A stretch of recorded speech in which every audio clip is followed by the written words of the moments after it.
L'atelier était initialement prévu pour hier après-midi, ensuite annoncé pour aujourd'hui midi et quart. Ça n'a pas pu être fait dû aux contraintes organisationnelles. Je vous prie déjà de bien vouloir excuser le fait que je devrais partir aussi vite que j'aurai délivré mon message. Je ne pourrais pas rentrer dans tous les détails parce que j'ai d'autres rendez-vous que je ne pourrais malheureusement pas déplacer. Vous voudrez bien m'en excuser. J'avais prévu d'aborder les aspects juridiques et fiscaux en me mettant dans la position de l'investisseur qui est en Suisse, qui se dit j'ai envie d'investir en Afrique. Ça peut être un Camerounais qui va investir au Cameroun, ça peut être un étranger qui va investir quelque part en Afrique et qui se dit comment je peux faire ça en optimisant au mieux les aspects fiscaux. C'était, vous voyez sous les yeux, un peu la table des matières, des points qui devaient être abordés en introduction, juste rappeler un peu finalement, quand on décide d'investir, c'est dans quel but? Si on fait de l'humanitaire, c'est pour rendre service aux gens. Si on fait du business, on s'attend à avoir un retour sur son investissement. Le retour sur l'investissement, il dépend de plusieurs facteurs. Il faut qu'il y ait un marché, il faut qu'il y ait une offre, une demande. Apparemment, c'est le cas maintenant. On nous dit tout le temps, dans tous les séminaires où on va maintenant, on nous dit que l'Afrique, c'est un marché porteur. Donc, je pars de l'idée, beaucoup d'investisseurs à ce stade partent de l'idée qu'il y a un véritable marché qui existe. On se pose d'autres questions, mais alors, qu'est-ce qui peut freiner le retour sur l'investissement? Quels sont les empêchements légaux? Est-ce qu'il y a quelles sont les structures en place? Comment je dois faire finalement pour que, sous l'angle légal, ce soit le meilleur moyen de tirer le meilleur retour sur investissement possible? Et puis évidemment les questions fiscales, parce qu'en ce moment-là on parle de payer quelque chose à une administration fiscale. Comment est-ce qu'il y a des moyens, des exonérations, des domaines où l'État décide d'encourager un peu en faisant une fiscalité plus attrayante, ou est-ce qu'il y a des différences entre ces pays africains? Il y en a un qui est plus attractif que l'autre pour le business que moi, investisseur lambda, j'ai envie de faire. C'est ce que j'appelais les facteurs juridiques et fiscaux, les éléments juridiques et fiscaux comme étant des facteurs stimulant l'investissement. La même question se posait en Suisse, toujours on peut imaginer, je sais qu'il y a des gens qui viennent d'autres pays, on peut imaginer le même raisonnement en se disant je suis en Allemagne, je suis en France, qu'est-ce qui est à ma disposition sous l'angle juridique, qu'est-ce qui est à ma disposition sous l'angle fiscal pour accompagner le projet que j'ai. Alors en Suisse, on aurait parlé des différentes structures juridiques, mais je crois qu'il y a peut-être que ces questions ont été abordées ce matin par Maître Ndazoua ou pas. Toutes ces structures je crois que tout le monde les connaît, elles sont un peu identiques dans les différents pays.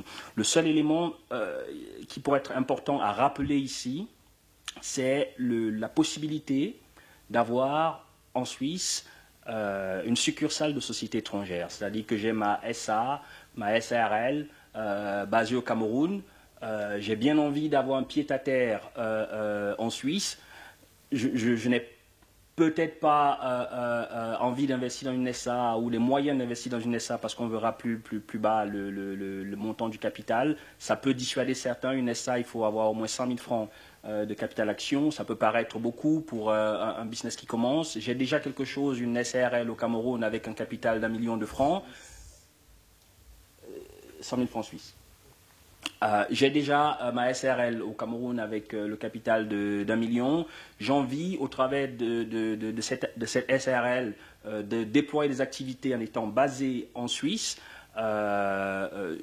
Je crée une succursale de cette SRL. Ça ne me demande pas d'investir encore du capital. Il y a des procédures administratives à faire et puis ma SRL, le pied-à-terre est enregistré en Suisse. Je peux opérer depuis ce pied-à-terre et avoir un contact plus direct avec mes partenaires commerciaux s'ils sont dans cette région ou s'ils préfèrent avoir une garantie localisée plus près d'eux. Ça arrive encore, on le voit régulièrement en pratique. Là, c'est un tableau qui présente un peu de manière synthétique les conditions pour constituer ces différentes entités. La raison individuelle, c'est finalement une personne physique qui dit « moi je fais mon business tout seul, j'ai pas besoin d'avoir des structures ». Il faut juste faire attention avec ça parce qu'en Suisse, il faut des conditions, un titre de séjour, il faut avoir au moins le permis, il faut une autorisation pour pouvoir exercer une activité indépendante de manière officielle. Les abréviations, l'inscription au registre du commerce, aussi autre chose, on n'y pense pas souvent, surtout pour ceux qui font leur business tout seul, un salon de coiffure qui marche bien ou d'autres choses. On ne pense pas toujours aux obligations qu'on a de s'inscrire au registre du commerce. Parfois, c'est facultatif en fonction de la structure, raison individuelle typiquement. C'est obligatoire si on atteint un certain seuil de chiffre d'affaires et puis c'est facultatif, je peux décider, je ne suis pas obligé mais je décide de le faire parce que pour avoir la visibilité, pour assurer mes partenaires, ils veulent peut-être être sûrs que j'existe vraiment, que mon business existe et donc que je suis enregistré au registre du commerce. Dans la colonne où il y a nationalité domicile, je mets des croix, le N, ça veut dire est-ce qu'il faut avoir la nationalité suisse par exemple pour avoir une SA, on voit qu'on n'a pas besoin de ça. Est-ce qu'il faut être domicilié en Suisse pour créer une SA, une SRL en Suisse? Non. Est-ce qu'il faut avoir une autorisation particulière? Non, les autorisations, c'est juste pour les sociétés de personnes. Et puis, est-ce qu'il faut, le R, c'est un représentant. Une SRL, une SA doit avoir un représentant en Suisse. Pas forcément l'actionnaire, mais il faut quelqu'un qui soit là, qui puisse engager la société par sa signature. Au Cameroun, on retrouve un peu les mêmes structures. Hein. Ça s'appelle, il y a peut-être des appellations différentes, mais c'est à peu près les mêmes structures. Pour les sociétés de capitaux, les formalités, c'est à peu près les mêmes choses. Il faut des statuts. Et quand on veut faire du business pour les formalités administratives, il faut penser à l'inscription pour les assurances sociales à la CNPS. Et puis, il faut savoir que les dispositions de l'OHADA, vous avez certainement parlé ce matin, on vous a certainement dit que l'OHADA rendait des décisions qui étaient contraignantes pour les pays membres, dont le Cameroun et d'autres, mais M. Tchameni pourra vous en dire davantage tout à l'heure. Donc, il y a des modalités, il y a des possibilités, il faut simplement savoir exactement ce qu'on veut faire, quelle est la structure qui serait la plus appropriée pour son business, en sachant encore que on peut avoir tendance à se dire c'est mon business, je gère ça tout seul dans mon coin. Souvent c'est bien, parfois si on se dit, on pense en se demandant qu'est-ce qui va se passer après moi. On pense aux successions. Est-ce que ce ne serait pas plus facile de faire mon business dans le cadre d'une personne morale? Ça peut être une SARL, domiciliée au Cameroun, un capital minimum d'1 million de francs. Quand on veut faire du business, souvent on peut avoir ce capital minimum. Ensuite, ça peut faciliter le partage au moment de la succession, le jour où ça arrive. Ça peut, avant la succession, faciliter l'introduction d'autres investisseurs. Parce que si à un moment donné de votre activité, vous avez besoin de recevoir des capitaux, vous trouverez difficilement quelqu'un d'autre que votre cousin ou votre tante pour vous avancer des fonds. S'il ne peut pas avoir de garantie sur l'actif, le commerce, le business que vous êtes en train de mettre en place, alors que si vous êtes dans une société de capitaux, vous pouvez toujours lui céder une action ou deux ou les mettre en garantie. Donc en fonction du business que vous avez, des perspectives d'avenir que vous avez, ça vaut peut-être la peine de se poser la question de le faire dans le cadre d'une structure juridique plus précise.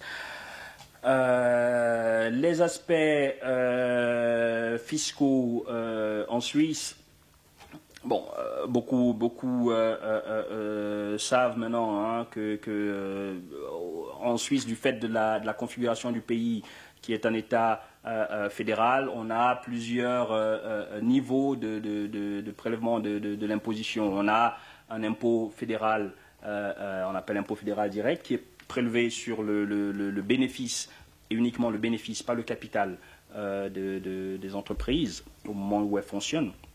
On a ensuite un impôt sur le bénéfice et le capital, un impôt cantonal et communal, et finalement le taux dépend, il faut savoir dans quel canton, dans quelle commune on est, parce qu'en fonction de l'endroit où on se trouve, le taux peut varier du simple au double.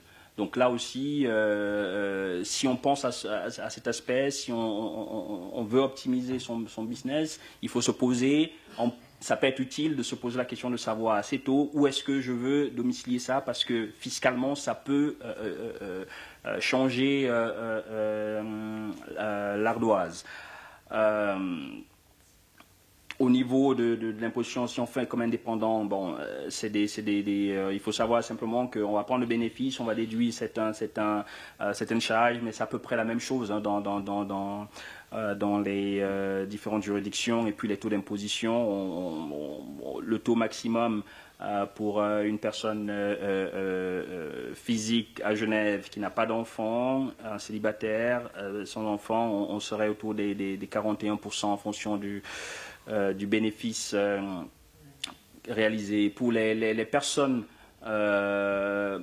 morales, ce qu'on peut dire, ce qui peut être intéressant à savoir, c'est du moment où j'ai ma société qui est domiciliée en Suisse, que je fais des opérations sur le marché africain ou le marché étranger de manière générale, que j'achète, je vends des produits à l'étranger sans que ça ne transite par la Suisse, je peux bénéficier sur demande de statut de société auxiliaire. Statut de société auxiliaire, ça veut dire que le chiffre d'affaires, le bénéfice que vous faites à l'étranger, on n'en prend que 20% comme base imposable en Suisse.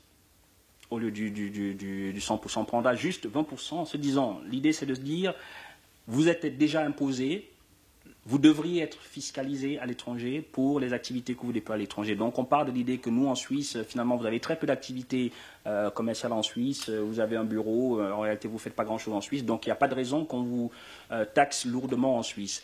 Ça peut être intéressant pour des gens qui ont des activités comme ça, étrangers. Pour ceux qui ont une société qui elle-même détient des participations dans des sociétés à l'étranger, il faut savoir qu'il y a le mécanisme en Suisse et dans la plupart des pays européens qu'on appelle la réduction pour participation. Ça veut dire simplement que le dividende que vous recevez de l'entreprise à l'étranger, d'une filiale de votre société suisse, ce dividende-là, il est quasiment exonéré. Je dis quasiment parce qu'on lui impute, il y a un calcul qui fait qu'on lui impute certaines charges et donc il y a un petit différentiel qui est imposé. Si vous avez une société qui a un statut holding, c'est un statut uniquement cantonal, ça permet l'exonération de l'impôt cantonal. Il faut savoir que l'impôt cantonal, Genève, le taux global, taux net global, impôt fédéral et impôt cantonal, c'est 24%. Quand on a le statut holding, on se retrouve, on gagne environ encore 2/3 de ce montant-là. Et pareil pour les succursales. Hein. Fiscalement, la succursale, c'est une entité indépendante. Un point important, impôt anticipé, c'est lorsque je prends l'exemple de celui qui a une société en Suisse, qui verse un dividende à son actionnaire qui, par hypothèse, est domicilié à l'étranger. En principe, il y a un taux, sur ce dividende, il y a 35% qui sont retenus comme impôt, on dit impôt anticipé, qui peuvent être remboursés en fonction des conventions de double imposition qui entre la Suisse et les différents pays.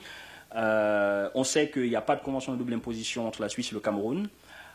On se demande si, en ce moment-là, je vais perdre 35% du montant de mon dividende parce qu'il ne sera pas remboursé, ou si l'accord entre la Suisse et le Cameroun de 1963, dont M. Riel nous a parlé hier, sur la protection des investissements, si par le biais de cet accord, je peux obtenir un dégrèvement de l'impôt anticipé, si je peux obtenir finalement mon dividende net tel que la société m'a payé ou si je perds définitivement ces 35%.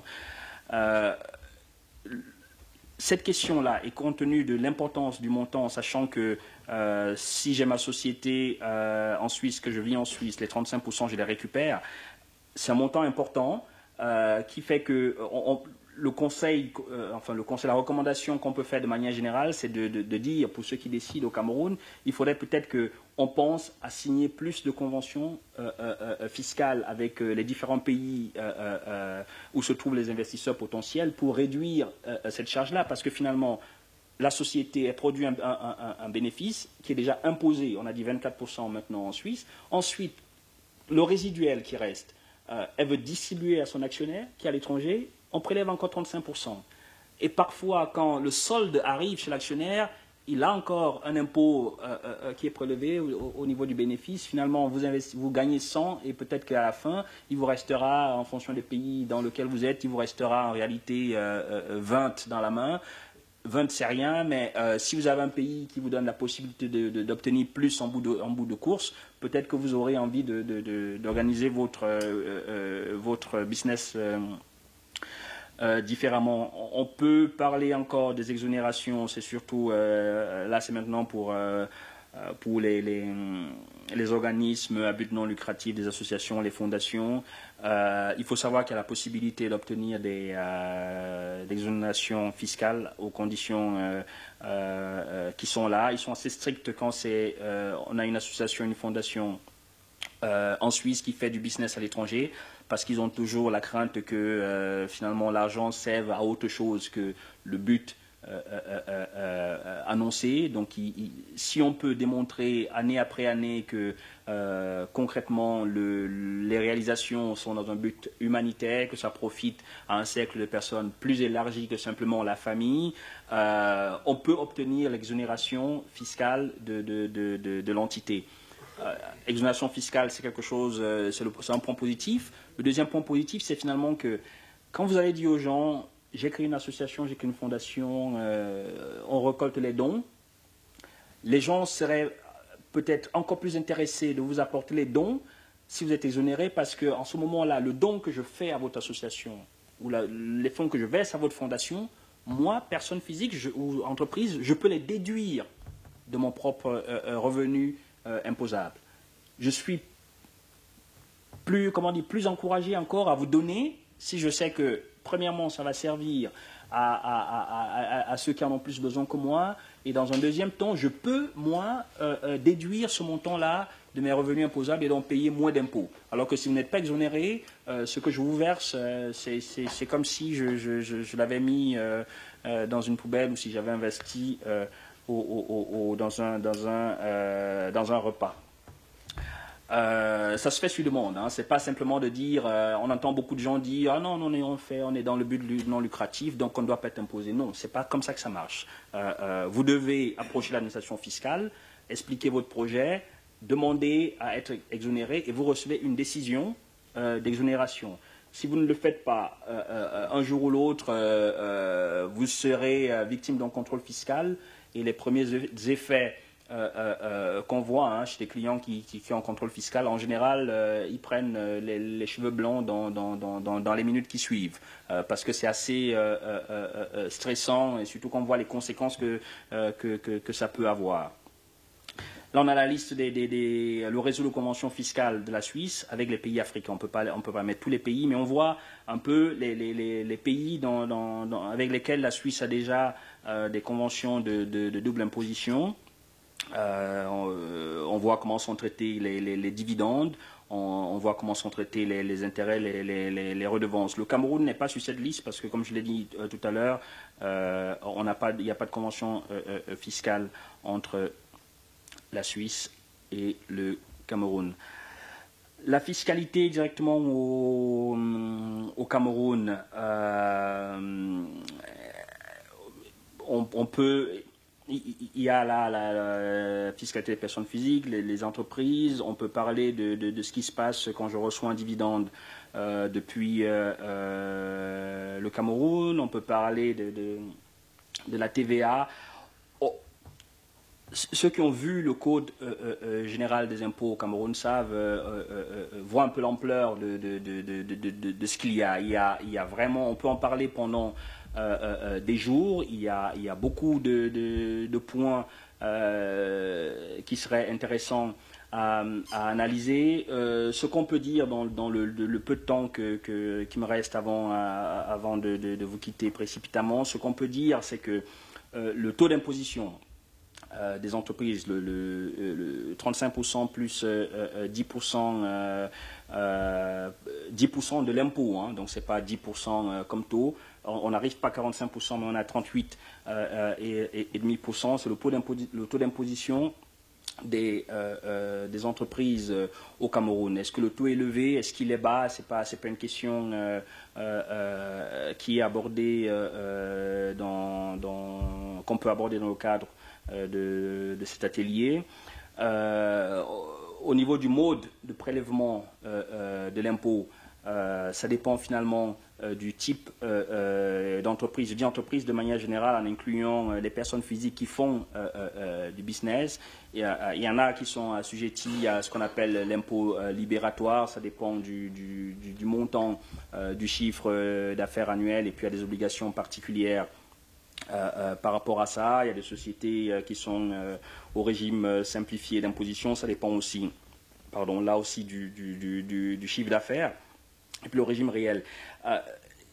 Quand on lit le Code général des impôts et qu'on a une culture fiscale d'un pays étranger, on peut se poser beaucoup de questions. On se demande, en le lisant, moi la première fois, je me suis dit, mais on nous dit que le taux d'impôt, l'impôt frappe le bénéfice de la société, mais que dans tous les cas, il ne peut pas être inférieur à 1,1% du chiffre d'affaires. Ça veut dire quoi?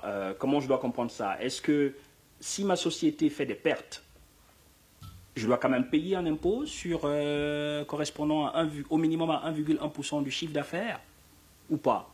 En Suisse, ma société fait des pertes, je n'ai pas d'impôt à payer sur le bénéfice. C'est pas le Cameroun. Le Code général des impôts est précis à ce niveau, ou qu'est-ce qui se passe? Les acomptes que j'ai payés. Un crédit d'impôt pour... et si je fais toujours des pertes? En 3 ans, quand vous faites des pertes cumulées sur 3 ans, vous êtes obligé de fermer. Obligé de fermer? Oui. D'accord. Je vous remercie infiniment pour ces précisions. C'est des questions que je... S'il vous plaît. Si c'est des pertes liées aux investissements que j'ai fait, si c'est retracé, semble dans le bilan, est-ce que je dois payer, je dois malgré tout faire? Toi, David, vous faites des pertes cumulées sur 3 ans. Si vous ne fermez pas, vous restructurez. Pour augmenter soit le capital, soit pas. Vous restructurez que ça devienne une structure viable. D'accord. Viable, elle aura cependant des crédits, parce que si elle restructure, elle doit certainement emprunter dans l'argent. Oui, tout à fait. Vous empruntez peut-être pour rembourser plus tard quand la société deviendra rentable. D'accord. Bah, c'est intéressant comme point de vue. En Suisse, on peut cumuler des pertes indéfiniment. Hein. Et puis, les pertes sur les 7 derniers exercices sont déductibles du revenu imposable. Ça veut dire que si la 7e année, enfin, les 6 premières années, je ne fais que des pertes. La 7e année, je fais 1 million de bénéfices et que j'ai 2 millions de pertes, je paye 0 impôt la 7e année, mais je réduis le montant des pertes que je peux reporter. Les pertes, je peux les prendre avec moi indéfiniment, en fait, limité à 7 ans pour l'exercice, pour le bénéfice de l'année. Mais si je suis dans le cadre d'un assainissement de ma société, en ce moment-là, je peux faire valoir les pertes jusqu'à la date de la création. Et on pousse même loin, la COMAC interdit aux banques de financer les entreprises qui ont des pertes cumulées sur 3 ans. Ouais. Dans le cas contraire, on assimile la banque pour un soutien abusif à une entreprise qui est en difficulté. S'il vous plaît, les amis, tout à l'heure, on aura une séance d'échange. Voilà. Laissez Maître Baman terminer. Je serais Monsieur Tchameni, je serais ravi si vous me faites un compte rendu des discussions qu'il y aura, parce que c'est des points très intéressants, parce que ça montre finalement comment la loi en place favorise ou pas l'investissement. Parce que ça veut dire qu'on vous force à faire